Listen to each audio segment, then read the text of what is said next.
Doctor Baba Saheb Ambedkar open university.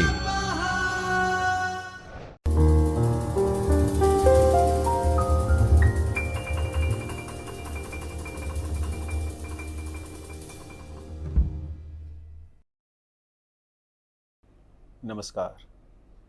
Doctor Baba Saheb Ambedkar open university Ahmedabad के इस चैतन्य studio से मैं डॉक्टर ओम तेरैया, एसोसिएट प्रोफेसर आत्मीय यूनिवर्सिटी राजकोट, इस TY BA इकोनॉमिक्स का एक कोर्स स्टैटिस्टिक, उसका यूनिट नंबर 5 पॉइजन डिस्ट्रीब्यूशन का पार्ट 2 का एग्जाम्पल आज हम समझने का प्रयत्न करेंगे।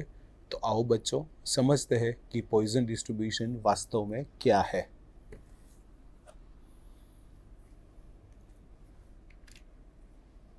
પોઈઝન ડિસ્ટ્રીબ્યુશનના ફર્સ્ટ પાર્ટની અંદર આપણે ઉદ્દેશ્ય શું છે એ સમજવા માટે પ્રયત્ન કર્યો હતો, પ્રસ્તાવના આપણે સમજવા માટે પ્રયત્ન કર્યો હતો, પોઈઝન વિતરણ શું છે એ સમજવા માટેનો પ્રયત્ન કર્યો હતો, એનો અર્થ સમજ્યા હતા, સંભાવના વિધેયનું એટલે એનું સૂત્ર સમજ્યા હતા અને ગુણધર્મનો ઉપયોગ જોયા હતા અને અમુક દાખલાઓ પણ આપણે જોયા હતા।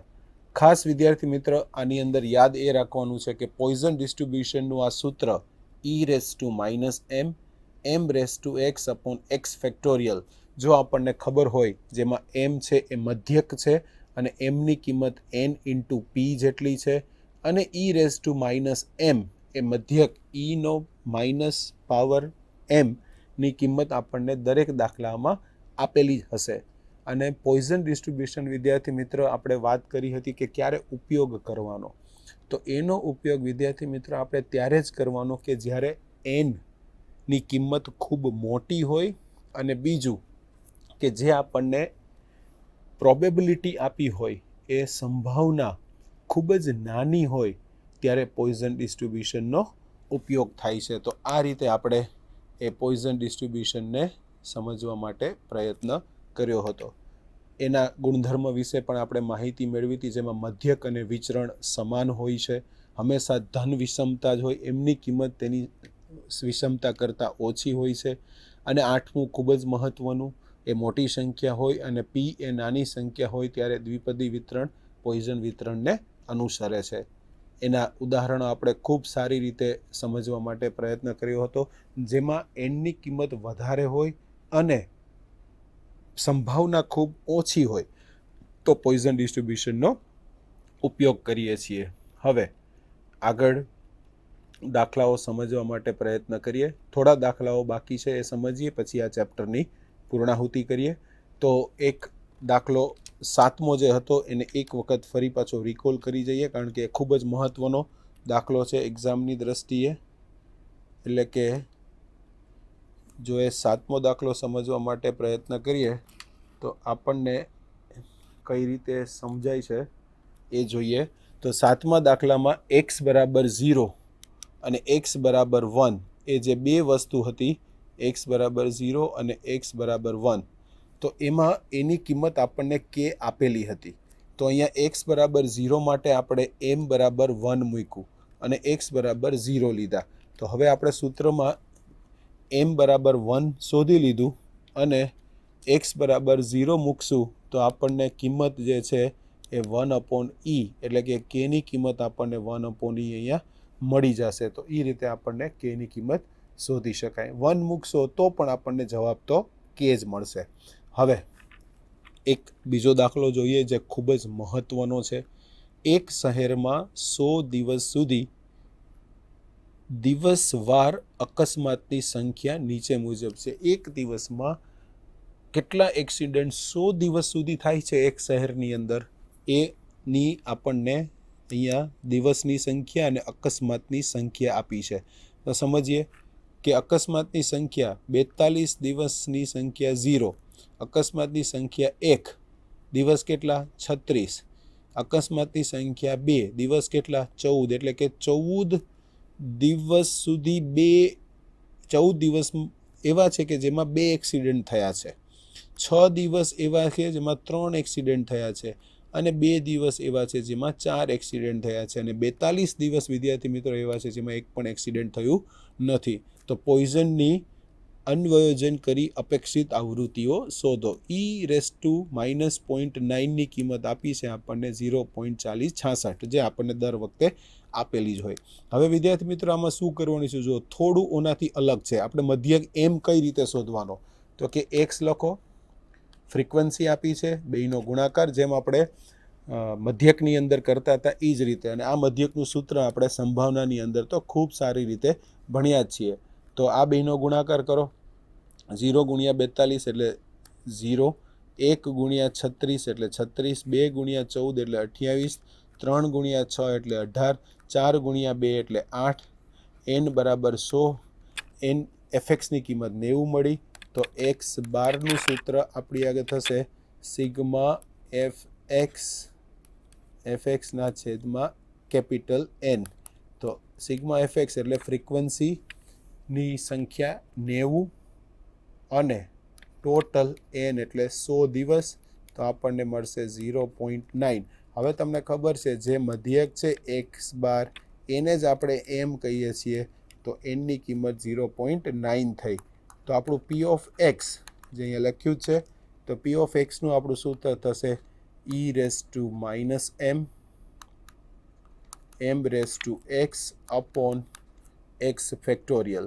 તો આમાં m બરાબર આપણે 0.9 મૂકી દઈ, e−0.9, m એટલે 0.9 ની x ઘાત અપોન x ફેક્ટોરિયલ. હવે આગળ વધીએ તો આ સૂત્રની અંદર m બરાબર 0.9 મૂકી દીધા, જે આપણે હમણાં જ આગળ m બરાબર 0.9 મૂક્યા. તો અહીંયા ની 0.9 ની કિંમત આપણને દાખલામાં પહેલેથી આપી દીધી છે 0.4066. તો અહીંયા આપણને 0.4066 મળ્યું અને અહીંયા છે 0.9 ની x ઘાત અને નીચે x ફેક્ટોરિયલ. તો હવે દરેક માટે આપણે આમાં સંભાવના x ની જુદી જુદી કિંમત પ્રમાણે મૂકતા જઈએ. તો પહેલું અહીંયા તમે જોઈ શકો છો દાખલામાં કે 0 માટે 0, 1, 2, 3, 4 એટલે 4 દિવસ છે, એટલે કે 4 અકસ્માતની સંખ્યા છે. એક પણ અકસ્માત નથી થતું, 1 થાય છે, 2 થાય છે, 3 થાય છે, 4 થાય છે. તો હવે વિદ્યાર્થી મિત્રો અહીંયા આપણે મૂકી દઈએ પહેલાં x બરાબર 0, x બરાબર 1, x બરાબર 2, x બરાબર 3, x બરાબર 4. હવે અપેક્ષિત આવૃત્તિ કેટલી આપી છે? 100. ટોટલ એક્સિડન્ટની સંખ્યા 100 છે. એને ગુણાકાર કરતા જાઓ આની સાથે, એટલે આપણને સીધા પર્સન્ટેજની અંદર 100 છે એટલે પર્સન્ટેજ પ્રમાણે મળશે 41%, 37%, 16%, 5% અને 1%. એટલે કે અપેક્ષિત આવૃત્તિ 41, 37, 16, 5 અને 1. તો જ્યારે આવા દાખલા પૂછાય, આપણને x આપ્યું હોય, f આપ્યું હોય ફ્રીક્વન્સી, તો પહેલાં x બાર શોધી લેવાનું. એનું સૂત્ર છે સમેશન x ના છેદમાં n. e જે મળે એ x બાર મળશે અને e કિંમત આપણા m મધ્યક જેટલી છે, તો m મળી જાય પછી સૂત્ર લખો અને એ સૂત્રની અંદર દરેક x આપ્યું છે 0, 1, 2 એ મૂકતા જાઓ અને એનો અપેક્ષિત આવૃત્તિ માટે n સાથે ગુણાકાર કરતા જાઓ, તો આપણને ફાઇનલ જવાબ મળતો જાય. તો આ પ્રકારનો દાખલો હોય તો ખૂબ જ સહેલું છે, આમાં કંઈ જ કરવાનું નથી. f આપ્યું હોય, x બાર શોધી લ્યો, સૂત્રમાં m મૂકી દો, m મળ્યા પછી દરેકને x0 મૂકો, 1 મૂકો અને એને અપેક્ષિત આવૃત્તિ જે n આપી છે એની સાથે ગુણાકાર કરતા જાઓ, તો તમને એનો જવાબ મળતો જાય. હવે એક પોઈઝન વિતરણનું પ્રમાણિત વિચલન 0.8 છે. તો x > 1 શોધો. જોજો, પ્રમાણિત વિચરણને કહેવાય સ્ટાન્ડર્ડ ડેવિએશન. એટલે આપણને સ્ટાન્ડર્ડ ડેવિએશન આપ્યું છે 0.4493 અને e−0.64 આપ્યો છે 0.5273. એ આગળ એનો ઉપયોગ આવશે. પ્રમાણિત વિચલન 0.8 છે. તો વિચરણ એટલે શું? તો કે મધ્યક જે હોય 0.8 વિચલન એનો વર્ગ કરો તો તમને વિચરણ મળે. વિચરણને ઇંગ્લિશમાં કહેવાય વેરિયન્સ. વેરિયન્સનું સૂત્ર છે સિગ્મા સ્ક્વેર, એટલે કે પ્રમાણિત વિચલનનો વર્ગ કરો. તો 0.8નો વર્ગ કરો તો તમને મળશે 0.64. હવે એ આપણને એમની કિંમત દર્શાવે છે. એમની કિંમત મૂકશો 0.64 તો સૂત્રમાં થશે પી of x is equals to e−0.64 અને અહીંયા આવશે 0.64ની એક્સ ઘાત અપોન એક્સ ફેક્ટોરિયલ. હવે એક્સ ગ્રેટર ધેન 1 છે.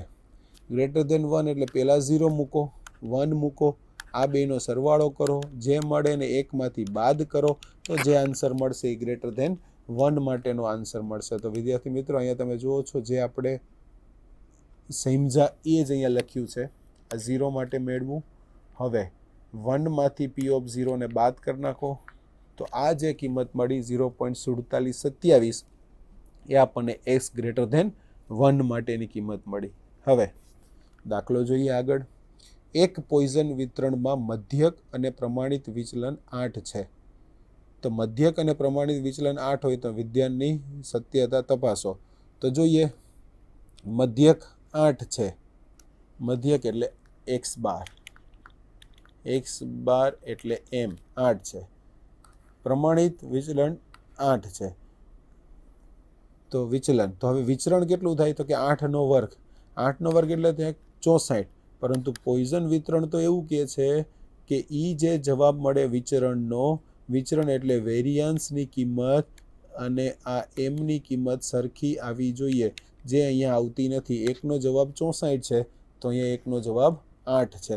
તો આ વિધાન છે એ ખોટું છે એવું આપણે કહી શકીએ, વિધાન અસત્ય છે. હવે આનો યોગ્ય વિકલ્પ સમજવા માટેનો પ્રયત્ન કરીએ કે શું થાય છે. તો અહીંયા યોગ્ય વિકલ્પ છે કઈ ચલ રાશિનું સંભાવના વિતરણ છે તો કે અસતત. પોઈઝન વિતરણની શોધ કોણે કરી હતી તો કે સાયમન ડી પોઈઝને કરી હતી. પોઈઝન વિતરણનો પ્રાચલ કયો છે તો કે પ્રાચલ છે એ એમ છે. એની વિષમતા કેવી હોય તો કે એની વિષમતા ધન હોય. જો પોઈઝન વિતરણનો મધ્યક 4 છે તો પ્રમાણિત વિચલન કેટલું હોય તો તમને ખબર છે કે પ્રમાણિત વિચલન છે એ એના કરતાં અડધું એટલે કે 2 જેટલું હોય અને એનો વર્ગ કરો તો વિચરણ મળે. તો વિચરણ અને મધ્યક બે સરખા હોય. બહુ સામાન્ય વાત છે. એક્સ બાર એમ જેટલું હોય અને એમ છે એ વી જેટલું હોય અને સિગ્માનો વર્ગ કરો એ તમને વેરિયાન્સ જેટલો મળે. એટલે કે આ સૂત્ર તમારે યાદ રાખવાનું, સિગ્મા સ્ક્વેર બરાબર વી બરાબર એમ. એટલે કે મધ્યકની કિંમત બરાબર વિચરણની કિંમત બરાબર પ્રમાણિત વિચલનની કિંમતનો વર્ગ. તો કેટલું હોય તો કે 2 જેટલું હોય. હવે મધ્યક પ્રમાણિત વિચલન વચ્ચે કેવો સંબંધ હોય તો અહીંયા તમે જુઓ છો, તમને દેખાય જ છે કે મધ્યક અને પ્રમાણિત વિચલનનો સંબંધ હંમેશા ઇક્વલ હોય, બે કિંમત સરખી હોય. વ્યવહારિક ઘટના શોધવા પોઈઝન વિતરણ ઉપયોગી. કેવી ઘટના તો કે ભાગ્યે જ બનતી ઘટના માટે. હવે અહીંયા શરતો આપણને એના જવાબ આપવાના છે કે સંભાવના વિતરણ લખો. 1 માર્કમાં પૂછાય તો કયું સૂત્ર છે?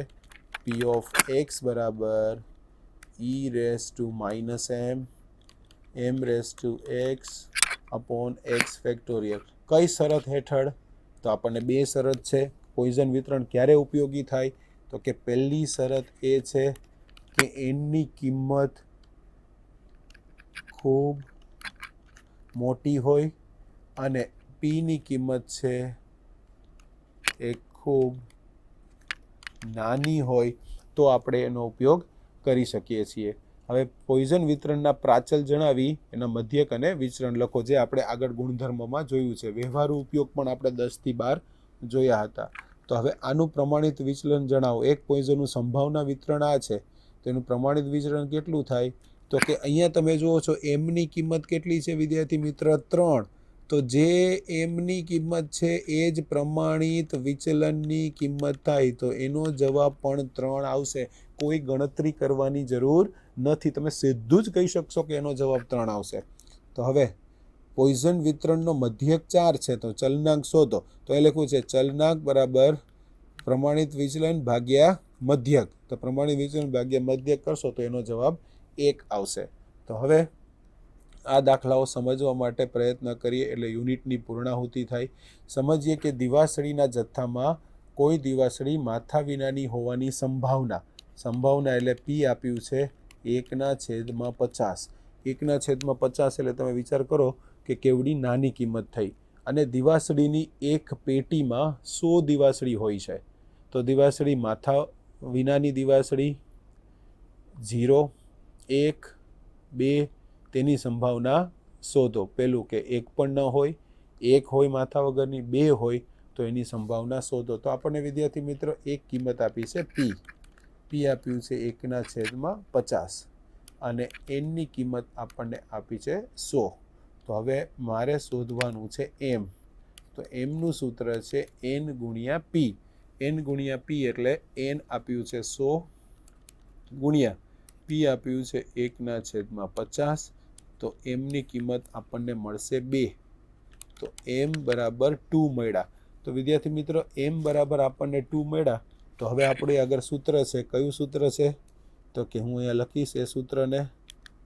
સૂત્ર છે આપણી આગળ P ઓફ x બરાબર e⁻m m⁻x upon x factorial e⁻2 કારણ કે m 2 મળ્યા 2ની ઉપર x ઘાત અપોન x ફેક્ટોરિયલ. હવે પહેલું કે 0 હોય દિવાસળી તો x બરાબર 0 મૂકો વિદ્યાર્થી મિત્રો. 1 માથા વિનાની હોય તો x બરાબર 1 મૂકો. 2 માથા વગરની દિવાસળી હોય તો x બરાબર 2. માથા વિનાની દિવાસળી એટલે ઉપર ટોપ ના હોય, તમે એને સળગાવવા માટેનો પ્રયત્ન કરો તો એ સળગી ન શકે, એને માથા વગરની દિવાસળી કહેવાય. તો x બરાબર 0, x બરાબર 1 અને x બરાબર 2. તો આ રીતે તમે ત્રણેય વસ્તુનો કરશો તો તમને એનો જવાબ મળી જાય. તો પહેલો દાખલાને આ રીતે ઉકેલી શકાય જેમાં Mની કિંમત 2 મળી. હવે વિદ્યાર્થી મિત્રો અહીંયા સમજવા માટે પ્રયત્ન કરીએ બીજો દાખલો કે એક રેઝર બ્લેડ છે સેવિંગ કરવા માટે જે યુઝ થાય. એ કંપનીમાં 3% બ્લેડ ખામીવાળી જણાય છે.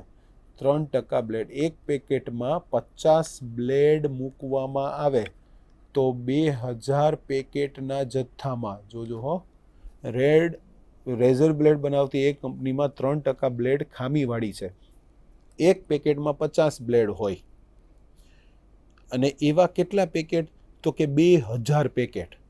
તો 2000 પેકેટ એટલે N બરાબર આપણને એની કિંમત મળી 2000.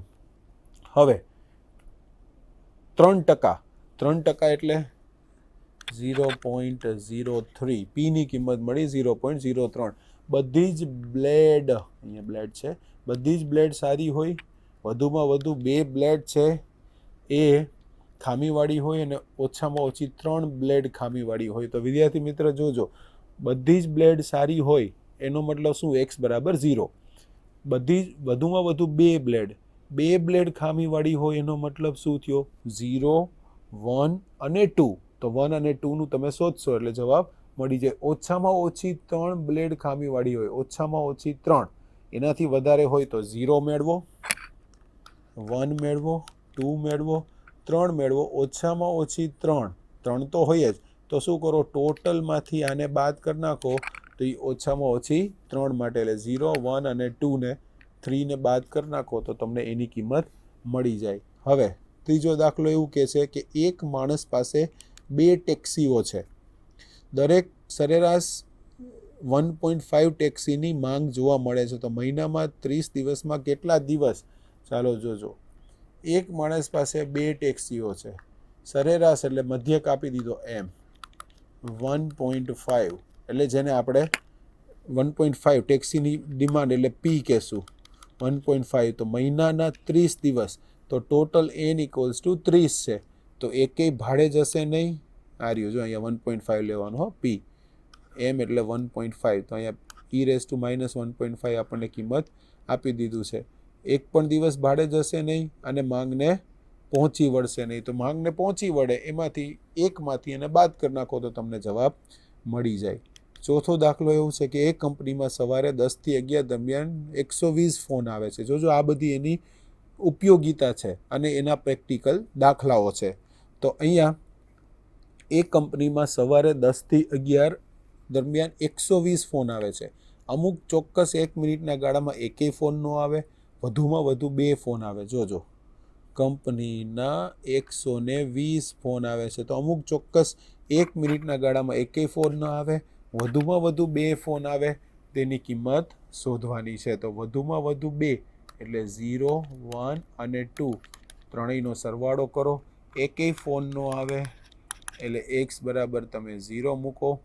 1 મિનિટની વાત કરી છે, 1 કલાક અને એમાં 1 મિનિટ એટલે 1/60. તો તમને એ પીની કિંમત મળી જાય.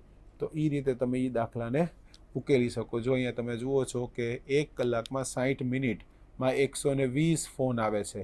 120 ફોન એટલે શું થયું? મિનિટ દીઠ સરેરાશ ફોનની સંખ્યા કેટલી લેવાની? m બરાબર 2. 1 કલાકમાં 120 ફોન, તો 60 મિનિટમાં કેટલા થાય? તો કે 120/60 એટલે 2. હવે આ ટેબલ બનાવવાનું છે, બહુ સિમ્પલ. x f અને xf નો ગુણાકાર. પછી શું કરશો? તો કે જે તમને મળે p of x, એમાં તમે અહીંયા x0, 1, 2, 3 મૂકતા જાઓ અને એને ટોટલ આપ્યા છે કેટલા?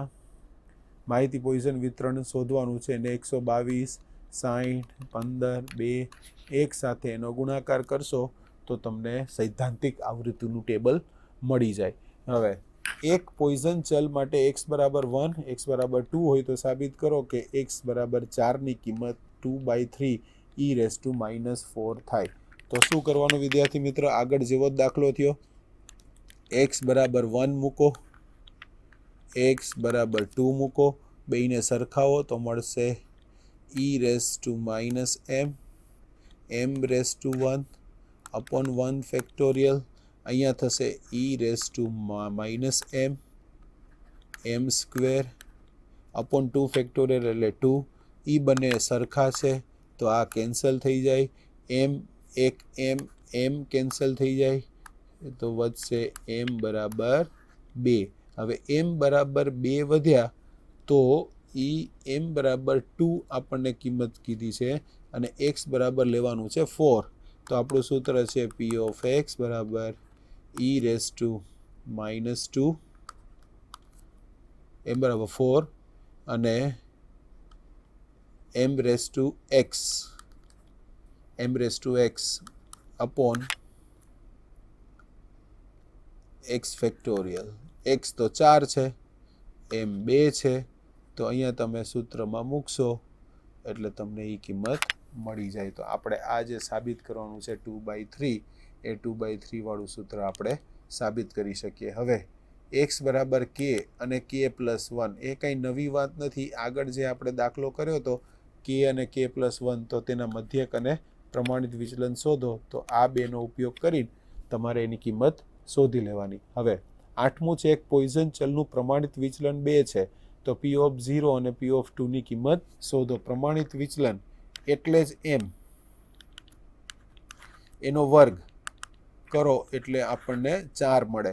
તો એ જ રીતે તમે p of 0 અને p of 2 એ મૂકો એટલે તમને એ કિંમત મળી જાય, જેમાં x0 મૂકવાનું ને x2 મૂકવાનું. એક છે 9મો દાખલો. મોબાઈલ બનાવતી એક કંપનીમાં 200 મોબાઈલમાં એક મોબાઈલ ખામીવાળો જણાય છે. તો 600 મોબાઈલ નિર્દેશમાં વધુ 2 ખામીવાળા હોય. ચાલો 200 મોબાઈલે એક ખામીવાળો એટલે 1/200 એ p થયું અને ટોટલ 600 મોબાઈલ એ આપણા માટે n થયું. તો એનો ઉપયોગ કરશો તો આપણને m મળી જાય. પછી p of x નું આપણે સૂત્ર લખવાનું.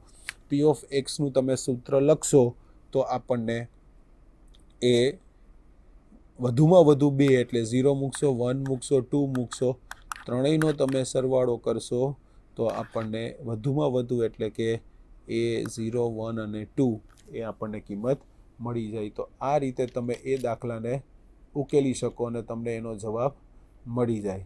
તો એનું સાદુરૂપ તમે આ રીતે આપશો.